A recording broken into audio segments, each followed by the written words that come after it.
La coccinelle et le jardin des merveilles. Chapitre 1. La découverte du jardin. Il était une fois une petite coccinelle nommée Lila.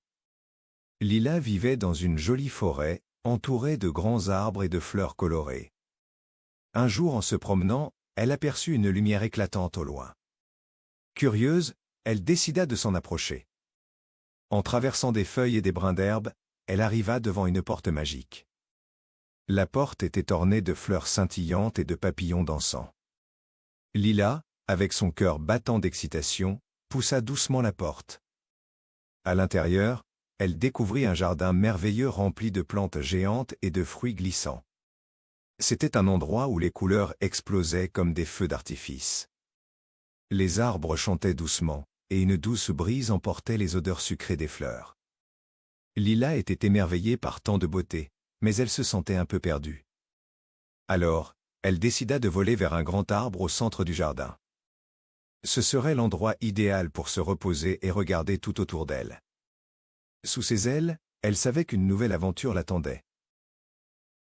Chapitre 2. Les habitants du jardin.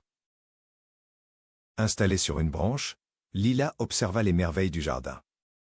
Soudain, elle remarqua un groupe de petites créatures grouillantes. Ce étaient des fourmis, qui portaient des feuilles aussi grandes qu'elles. Intriguée, Lila s'approcha pour mieux les voir. Les fourmis s'affairaient, échangeant des mots joyeux et se partageant leurs tâches. « Bonjour, petite coccinelle », dit une fourmi au chapeau de feuilles. « Que fais-tu ici dans notre jardin enchanteur ?» Lila, toute contente, expliqua sa découverte et comment cette porte l'avait amenée ici. Les fourmis l'écoutèrent avec enthousiasme et lui proposèrent de l'accompagner dans une visite de leur jardin. Ensemble, elles découvrirent des fleurs parlantes et des papillons aux couleurs éclatantes. Lila s'amusa à les suivre à travers les sentiers fleuris. Chaque angle recelait des surprises, comme des grenouilles qui jouaient de la musique.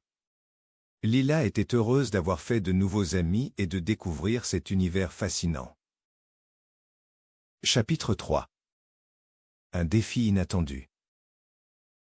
Alors que Lila et les fourmis profitaient du jardin, un nuage assombrit le ciel. Une tempête menaçait d'arriver, et Lila sentit son cœur s'agiter. « Nous devons trouver un abri », cria l'une des fourmis, un brin d'inquiétude dans sa voix. Elles se mirent à courir, cherchant un endroit sûr. Finalement, elles découvrirent une grande feuille, parfaite pour se protéger de la pluie.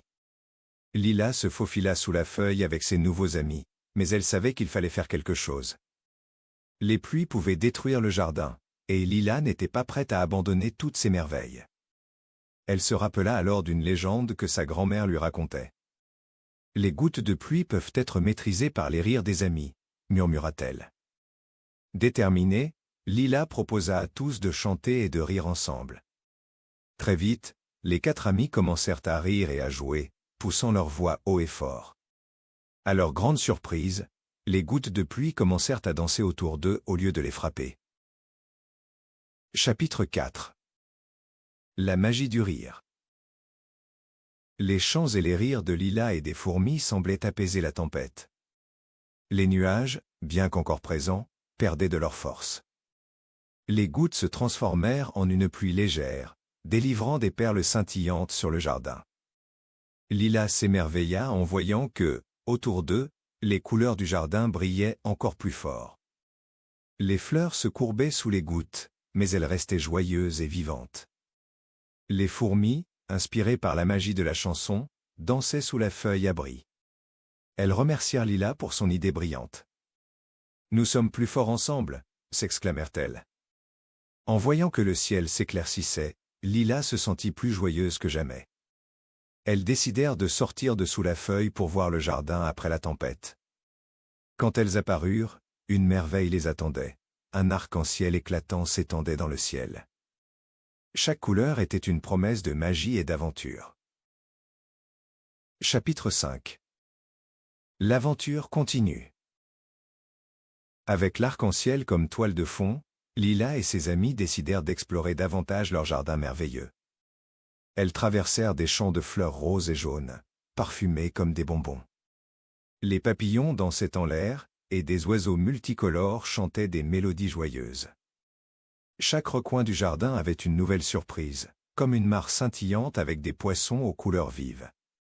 Les 4 amis passèrent un moment dans l'eau, riant et se splashant joyeusement. Lila se sentait dans un rêve, entourée de tant de beauté et d'amour.